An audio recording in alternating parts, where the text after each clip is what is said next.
नमस्कार, बहुत बहुत स्वागत है आप सभी का। बिग ब्रेकिंग का यह वक्त हुआ है। मैं रविंद्र सिंह आपके साथ। जयपुर से बड़ी खबर से शुरुआत। सचिन पायलट का अनशन 5 घंटे में खत्म हो गया है। जी हां, जो समय रखा गया था सुबह 11 बजे से 4 बजे तक, उस 5 घंटे के दौरान ये अनशन खत्म हो गया। अनशन खत्म करने के बाद मीडिया से सचिन पायलट ने बात की। उन्होंने कहा कि सीएम से भ्रष्टाचार पर एक्शन की मांग कर रहा था, मांग कर रहा हूं, मांग करता रहूंगा। हमने हमेशा बीजेपी के भ्रष्टाचार को उजागर किया है।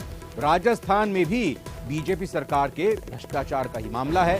जनता को आश्वस्त किया था कि भ्रष्टाचार पर कार्रवाई करेंगे। आगे सचिन पायलट कहते हैं कि लेकिन जब कार्रवाई नहीं हुई तो मैंने ये अनशन रखा। मैं अब उम्मीद करता हूं कि इस पर कार्रवाई होगी।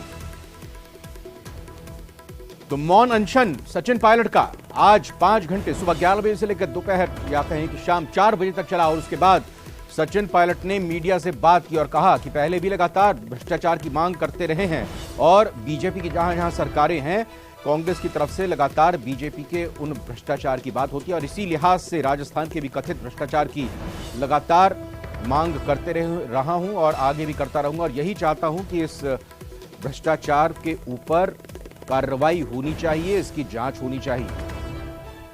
आश्वासित किया था कि हम उसके खिलाफ प्रभावशाली कार्रवाई करेंगे। करप्शन के खिलाफ हमारी जीरो टॉलरेंस की पॉलिसी है और मैं चाहता था कि सरकार में रहते हुए, कांग्रेस की सरकार में इस पर कार्रवाई हो, पारदर्शी कार्रवाई हो। हम कभी भी प्रतिशोध की भावना से काम नहीं करना चाहते, लेकिन जो स्थापित भ्रष्टाचार हुआ था उस पर हमने अभी तक कार्रवाई नहीं करी। इसको लेकर 1 साल से ज्यादा पहले मैंने प्रदेश की सरकार और आदरणीय मुख्यमंत्री जी को लिखित में कहा था। उन्होंने और हमने सबने मिलकर वसुंधरा जी के ऊपर तमाम बहुत सारे आरोप हैं करप्शन के मुद्दे पर, आर्थिक जो गड़बड़ियां हुई हैं और बड़े पैमाने पर हुई हैं, उनके विरुद्ध पूरा विपक्ष एक हुआ और हम करप्शन को लेकर बड़े गंभीर हैं। ये बात हम सब जानते हैं और उसी करप्शन को इश्यू को लेकर मैंने अपनी बात को रखा था।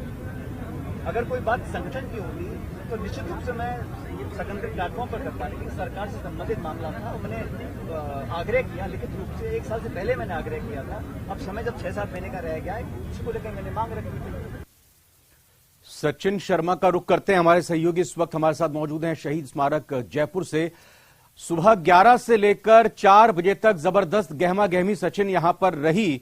अभी फिलहाल क्या स्थिति है? और सचिन पायलट ने जब बात की मीडिया से, कहा कि मैं लगातार इस तरह की मांग रखता रहूंगा क्योंकि मैं चाहता हूं कि कथित भ्रष्टाचार की जांच होनी चाहिए, जो वादा हमने जनता से किया था।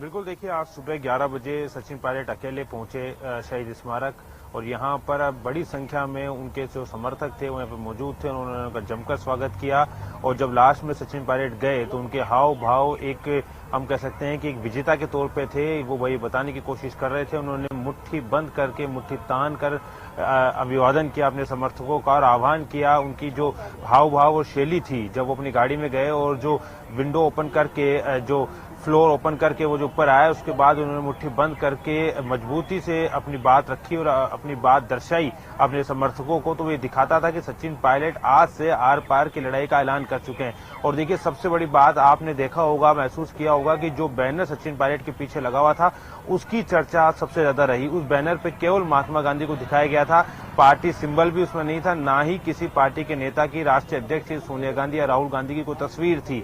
ऐसे में अब ये भी कयास सियासी हलकों में लगाए जा रहे हैं कि क्या कांग्रेस छोड़ने का मन पायलट बना चुके हैं, क्या उनके जहन में तमाम तरह की चीजें चल रही हैं। क्योंकि बिल्कुल जाहिर तौर पर, लेकिन जिस बॉडी लैंग्वेज का आपने जिक्र किया, काफी कॉन्फिडेंट नजर आए। लेकिन इस बीच दिल्ली से एक बड़ी खबर आ रही है सचिन, वो दर्शकों को बता देते हैं। सूत्रों के हवाले से ये बड़ी खबर है कि सचिन पायलट के मसले पर आला कमान की लगातार नजर है। कांग्रेस आला कमान लगातार नजर बनाए हुए है।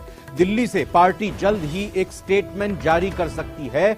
जयपुर में सचिन पायलट ने आज मौन अनशन किया। सचिन पायलट के अनशन पर कांग्रेस आला कमान की नजर है और दिल्ली से पार्टी कुछ देर में एक स्टेटमेंट भी जारी कर सकती है।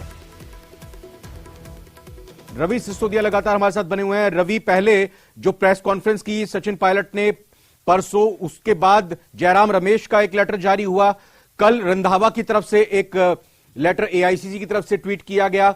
और अब आज ये इंतजार है कि आलाकमान लगातार नजर बनाए हुए है। क्या कुछ इस आदेश में आप क्यों कहें कि क्या कुछ हो सकता है इस निर्देश में?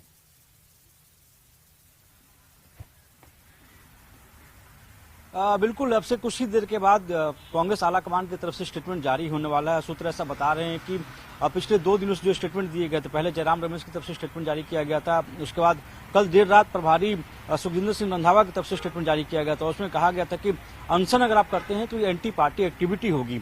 तो इससे अंदाजा लगा सकते हैं कि स्टेटमेंट का लाइन क्या हो सकता है। हालांकि सूत्र ऐसा बता रहे हैं कि स्टेटमेंट में संगठन को सर्वोपरि माना जाएगा और उसी के इर्द गिर्द में जो बयान है वो जारी किया जा सकता है, क्योंकि कोशिश की जा रही पार्टी के अंदर 2 धड़ा है सचिन पायलट के मसले को लेकर। एक धड़ा यह मानता है कि सचिन पायलट ने जिस तरह से कल प्रभारी के स्टेटमेंट जारी करने के बाद भी अगर अनशन में बैठे थे तो वो एंटी पार्टी एक्टिविटीज में आता है और ऐसे में उन पर कड़ी कार्रवाई करनी चाहिए। वही पार्टी का दूसरा धड़ा मानता है कि उनको एक बार चेतावनी दी जानी चाहिए और उसके बाद उनको भविष्य में इस तरह की कार्रवाई न हो उसके लिए चेतावनी दी जानी चाहिए। हालांकि सूत्र ये भी बता रहे हैं कि आने वाले दिनों में उनको अगर स्टेटमेंट 2 तरह की जो बात की जा रही है, अगर कोई बीच का रास्ता निकालती है तो ऐसे में दिल्ली तलब किया जा सकता है और दिल्ली में उनसे बुला के बातचीत की जा सकती है। लेकिन इस पे अभी अंतिम फैसला लेना बाकी है, क्योंकि पार्टी में जो एक धड़ा है वो मानता है कि जो एंटी पार्टी एक्टिविटीज है, जो पार्टी के खिलाफ जो काम किया गया है, वो जिस तरह से स्टेटमेंट जारी करने के बाद और मना करने के बाद भी अनशन में बैठे थे अपनी ही सरकार के खिलाफ, जो पार्टी के धड़ा मानता है, तो ऐसे में उनके खिलाफ कड़ी कार्रवाई करनी चाहिए। लेकिन एक ऐसा भी धड़ा जो चाहता है कि कड़ी कार्रवाई न होकर उनको चेतावनी दी जाए। हालांकि इंतजार है कि अब से कुछ एक चीज और आपसे जानना चाहेंगे, कल सुखजिंदर रंधावा की तरफ से कहा गया था कि जयपुर आऊंगा, उसके बाद अशोक गहलोत से मिलूंगा, सचिन पायलट से मिलूंगा, दोनों की बातों को सुनूंगा, लेकिन फिर उसके बाद क्या अभी तक आपके सूत्र क्या कहते हैं, आला कमान की तरफ से सचिन पायलट के पास कोई फोन गया, कोई बातचीत हुई, कोई वार्तालाप हुआ, या फिर इस तरह का अभी तक कोई भी कम्युनिकेशन नहीं हुआ है?